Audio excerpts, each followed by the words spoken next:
the church will experience a numbness.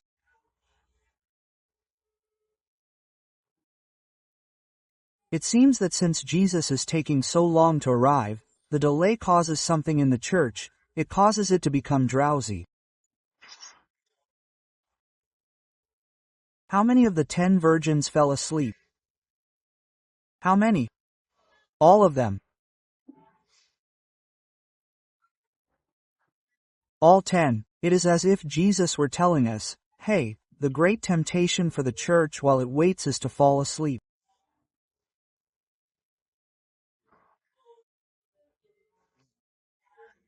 The drowsiness of the soul of the church, or as David said, to lose heart, to lose hearing, to lose sensitivity.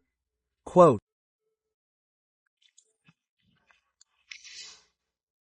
pastors throughout the Hispanic world have repeated this. I have spoken with them in the last 2 years and I have asked them, what is happening?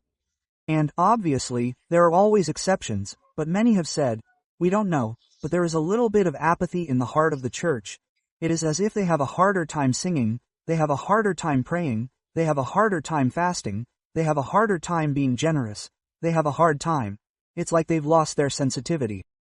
It seems like they've fallen asleep.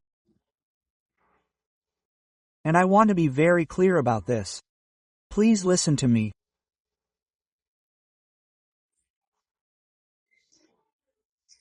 Satan knows that he can't kill the church because Jesus won an incorruptible life for us on the cross. He defeated death on the cross.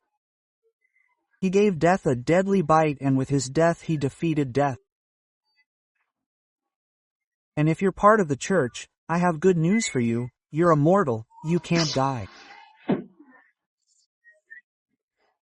The church can't die and Satan knows it.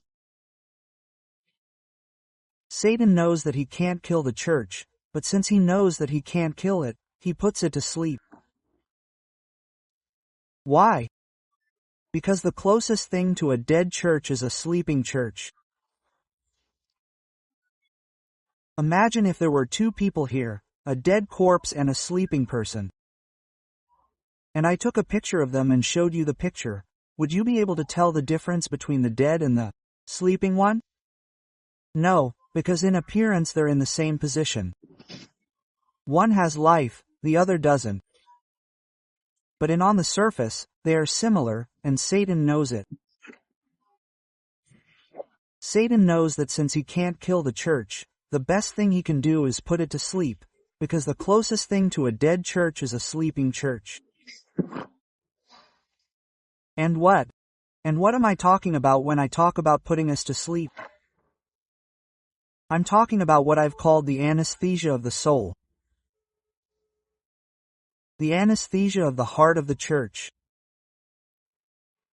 Has anyone here ever been anesthetized? I was anesthetized by one of those wonderful people called dentists. Is there a dentist in the room? You guys are wonderful, aren't you? I have to say that it scares me a lot. I know you see me as a brave guy, but I'm scared of needles. And I remember that I couldn't help but go to the dentist because they had to fix a tooth. It was a mess there and it started poking at my mouth and I said, oh, it hurts a lot, please. And the dentist said to me, don't worry, I'm going to anesthetize you. And he grabbed a syringe, took the anesthesia and injected it into me and said, let's wait a minute. And he started poking my mouth and I said, oh, it still hurts. And he said, that's weird.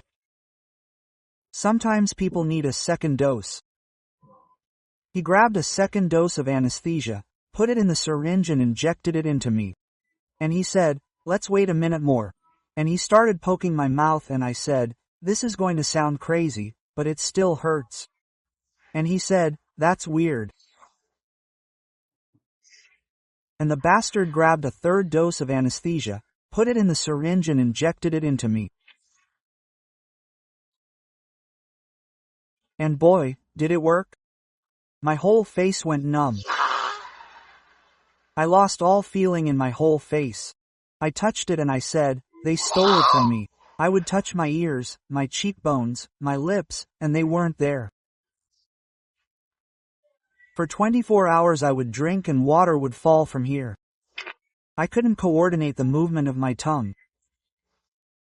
I would bite it and I wouldn't realize it until I saw blood dripping from here. They had numbed my face, they had anesthetized it.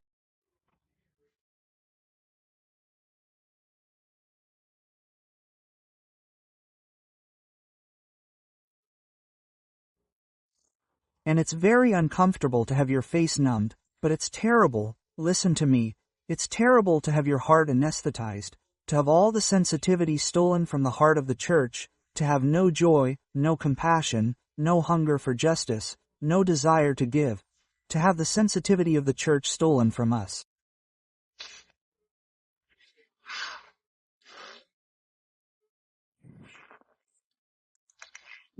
If you look at Jesus, he was a Jesus full of sensitivity.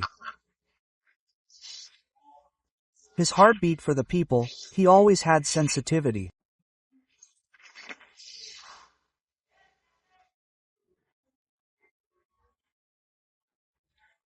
But it seems like we're losing it because they're injecting us with syringes that, look at me now, that have this shape, an anesthesia called entertainment.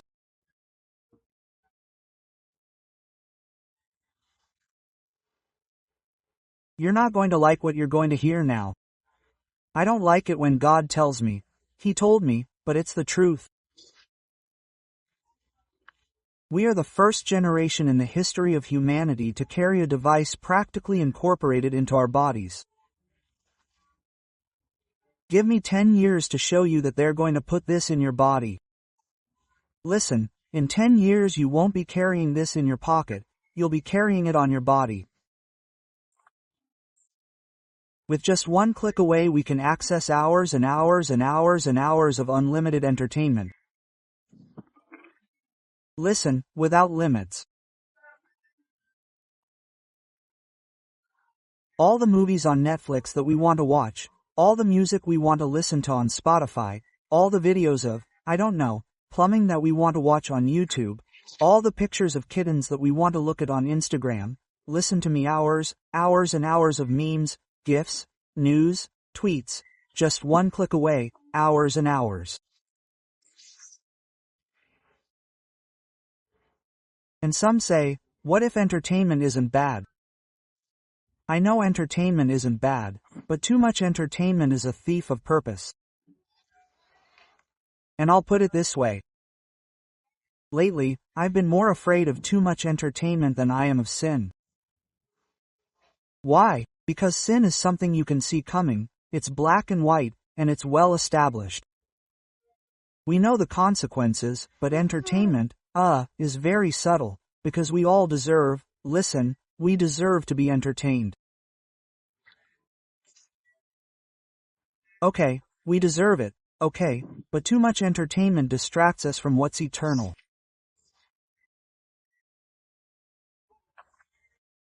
We start to become people draining our passion into the most absurd things, into Netflix marathons, into collecting Funko Pops, into playing video games, into debating whether Will Smith's slap on Chris Rock was a tragedy or not. Listen to me, diversionary maneuvers. In a war, you know that in order to win, you have to distract the enemy. You tell them, hey, look here, look here, look here, look here, look at the trial of Johnny Depp and Amber. Look here, look how the Kardashians changed hairdressers. Look here, look here, look at Biden's latest madness. Look here, quote. And while you're looking here, the most important thing is happening here. It's happening here. It's a distraction and entertainment is distracting us. It's making us look there when the most important thing in the world is happening there. And I'm talking about the eternal issues of the gospel. I'm not talking about politics, I'm not talking about economics, I'm not talking about the world economy. No, no, no, I'm talking about the gospel, the kingdom of God and God's purposes in this world. And the excess of entertainment is robbing us of the sensitivity to feel the pain that God feels for a world in agony. Because we're entertained by looking at pictures of kittens, by watching the latest scandal of the pastor who made a mistake. And I'm going to give my opinion on what this pastor has done. Entertained, looking there when what we should be doing is concentrating on the other side, having sensitivity. Sensitivity.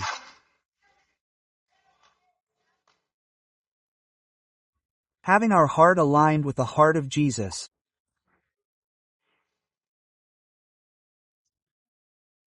That's why Jesus told us about 20 times in the New Testament, stay awake, stay awake. What does the word stay awake mean? Fighting to stay awake. Has anyone here ever fought to stay awake? I'm sure Chris has, because he travels the world and knows what jet lag is. Chris, tell me if you've ever been in a car. It's happened to me, at 12 in the morning driving, knowing you have another hour or two to get there and you feel your eyes closing. Feel your eyes closing and you say, I have to stay awake, I have to stay awake, I have to stay awake. And I slap myself in the face, I open the window, I eat pipes because I know that if I fall asleep at the wheel I'm going to have an accident and I'm not going to make it to my destination. I know that it's a matter of life or death.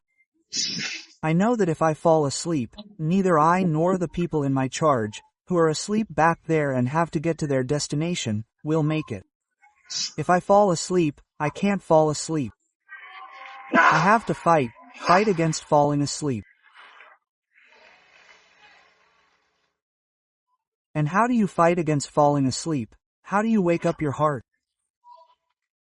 I have news, not with LED screens and I love them, but that's not how we wake up. Not with smoke, I like them, but that's not how we wake up. Not with good music. I love it, but that's not how we wake up. For 2,000 years, the church has stayed awake through what we now consider old school, not what the old people did. The essence of the church, it's the spiritual disciplines. Praying, fasting, meditating, scriptures, memorizing verses, reciting them, being generous, serving, keeping silent.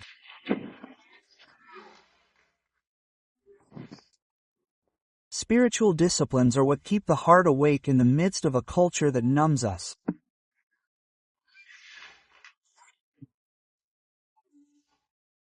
We must say no to all the anesthesia they are giving us. We must say no to inoculating ourselves with a vaccine, the vaccine of spiritual disciplines. That's it.